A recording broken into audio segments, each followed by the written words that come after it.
Bonjour à tous, merci de votre fidélité. Nous sommes très heureux de vous retrouver ce dimanche matin pour la seconde partie de notre entretien avec Sa Sainteté Saccatrisine que nous avions eu l'immense bonheur de rencontrer l'été dernier en Dordogne. Je vous propose de découvrir sans plus attendre la suite de cette émission consacrée aux commentaires du texte fondateur de Jetsun Dragpa Gyaltsen, S'affranchir des 4 attachements.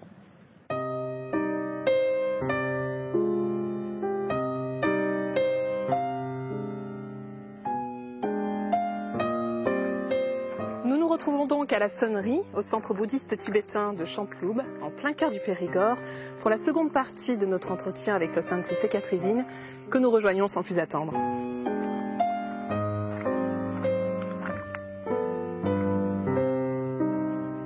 Votre Sainteté Saccatrisine, bonjour. Bonjour. Et merci d'être avec nous aujourd'hui.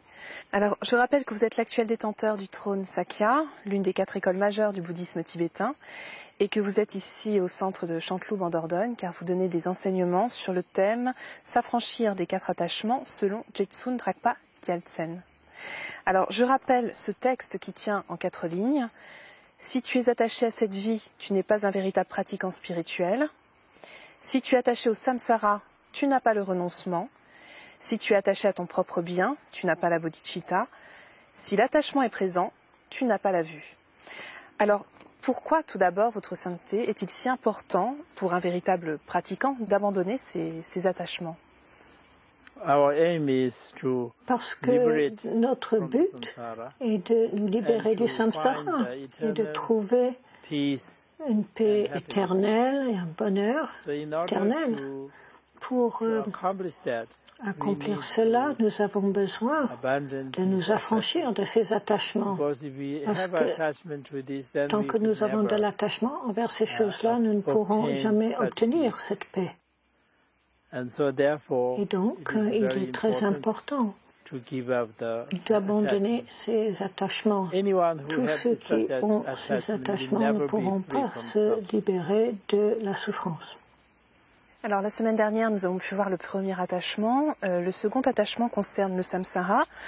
Qu'est-ce que le samsara, votre sainteté? Le samsara, cela veut dire le cycle des existences et notre vie. C'est comme, puisque nous croyons à la réincarnation. Donc cette vie n'est pas la seule que nous ayons. Nous avons un corps et un esprit. Le corps va changer. Quand nous mourrons à la mort, le corps sera abandonné d'une manière ou d'une autre, mais l'esprit qui est déjà invisible, nous ne pouvons pas le voir, nous ne pouvons pas le toucher. L'esprit est invisible, il ne sera pas abandonné de la même manière que nous allons abandonner le corps. L'esprit ne va pas disparaître, le corps disparaîtra, mais l'esprit ne disparaîtra pas. L'esprit devra donc continuer. C'est comme une roue. La roue fait un tour, mais ça ne s'arrête pas. Et après, ça fait tourner une deuxième fois et on recommence une autre vie. Et ça continue de cette façon-là. On appelle ça donc le cycle ou le cercle des existences. C'est comme une roue qui tourne, ça fait des cercles les uns après les autres. Ce n'est pas seulement nous, les êtres humains, mais aussi les animaux et tous les êtres vivants, sensibles, qui vivent dans ce monde. Cela est le samsara. Pourquoi plus précisément la souffrance est-elle inhérente au samsara? Parce que nous croyons que la véritable nature de l'esprit, que dans sa vraie nature, l'esprit est pur. C'est la nature de Bouddha, déjà éveillé, jamais obscurci ni souillé. Mais nous ne reconnaissons pas cette véritable nature. Au lieu de voir la nature véritable de l'esprit, nous nous attachons à l'idée d'un soi. Donc ça, c'est la plus grande souffrance. C'est une notion fausse. Si vous regardez, si vous cherchez où est le soi, on ne le trouve nulle part, ce soi. Ce n'est pas le corps, ce n'est pas le nom, ce n'est pas l'esprit. C'est quoi ce soi? On ne peut pas le trouver.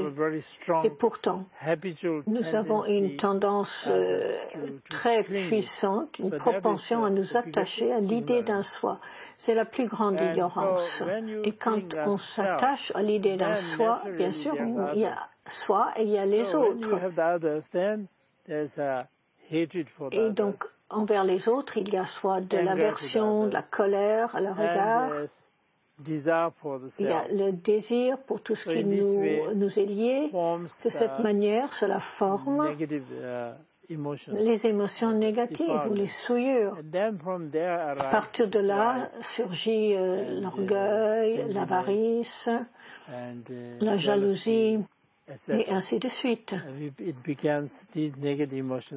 Toutes ces émotions négatives donc, se mettent en place et sous l'influence de ces émotions négatives, on agit donc des actions physiques, verbales, mentales, ce qui crée dans ce que nous appelons dans le bouddhisme le karma, c'est-à-dire des actions. C'est comme des graines que l'on plante dans une terre fertile.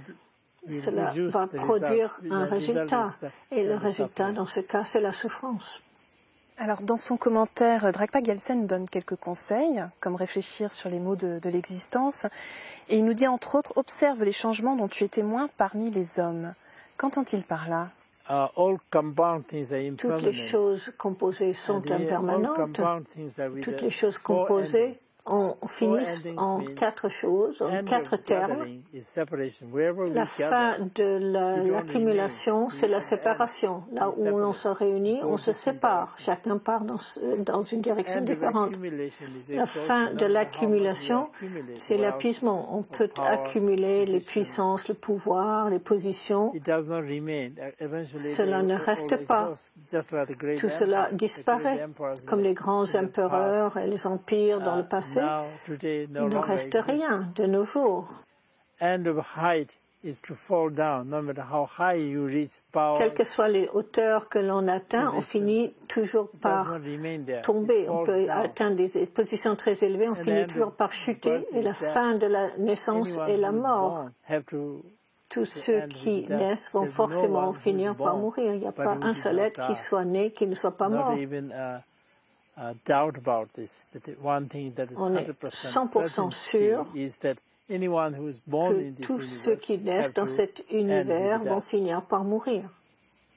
Alors, effectivement, Votre Sainteté, il s'agit de la question de l'impermanence. Et justement, le troisième patriarche poursuit cette réflexion en évoquant la mort. Et alors, lui, il nous dit toute notre vie humaine se passe à faire des projets et la mort nous cueille en plein préparatif.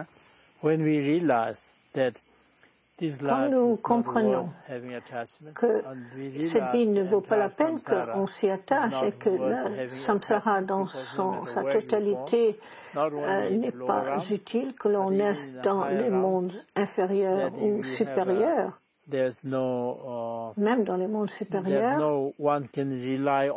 il n'y a rien de sûr, puisque tout peut arriver. Vous êtes la personne la plus puissante, la plus riche, mais n'importe quoi peut se passer. L'instant d'après, vous n'avez plus rien, tout est comme un rêve. Alors, on trouve dans ce texte une autre recommandation qui nous dit « Si tu es attaché à ton propre bien, tu n'as pas l'esprit d'éveil. » Qu'entend-on justement par là, Votre Sainteté?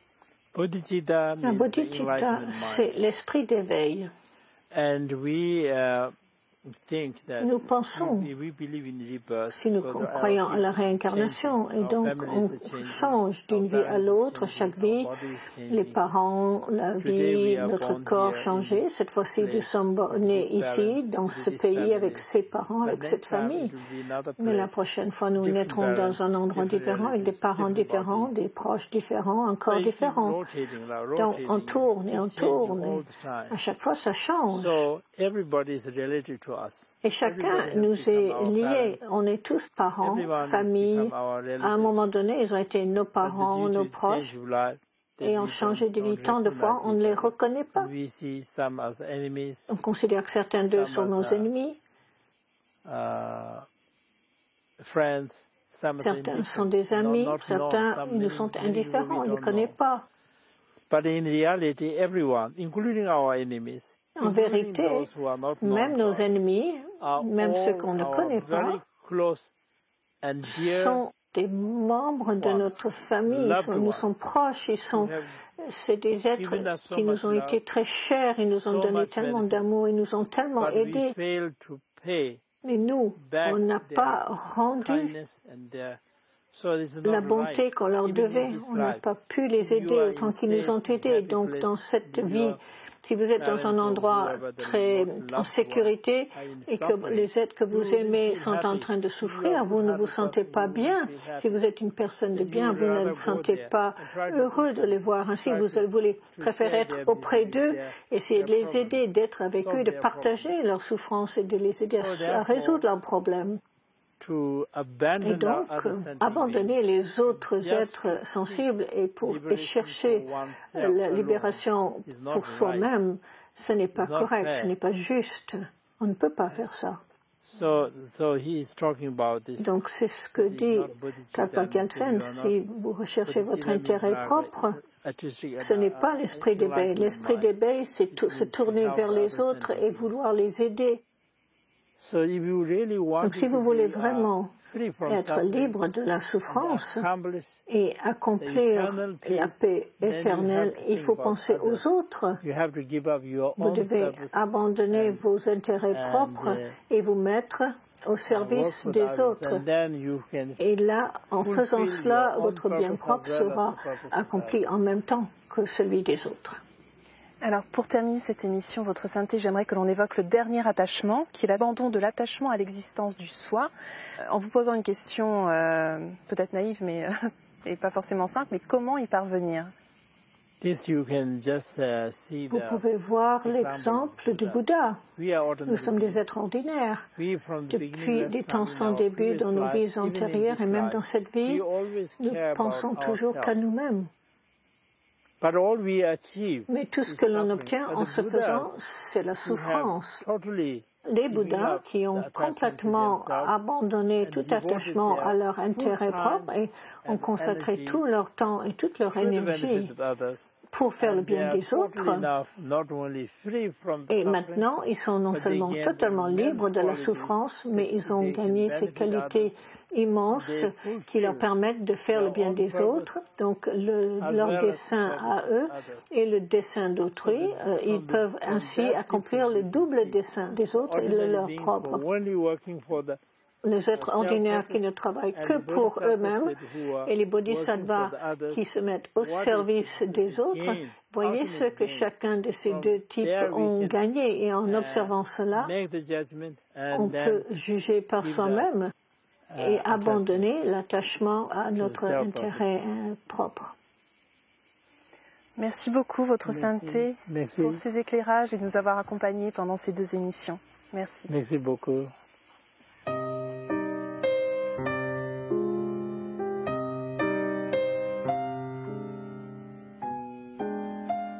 Et si vous souhaitez aller plus loin, voici 3 ouvrages que nous vous proposons, tous les 3 publiés aux éditions Padmakara, avec tout d'abord de Nagarjuna, Lettre à un ami, commenté par Kangyo Rinpoché, puis 2 livres de Chapkar, Chapkar, autobiographie d'un yogi tibétain, traduit par Mathieu Ricard et Caris Busquet, ainsi que Les larmes du Bodhisattva, enseignement bouddhiste sur la consommation de chair animale.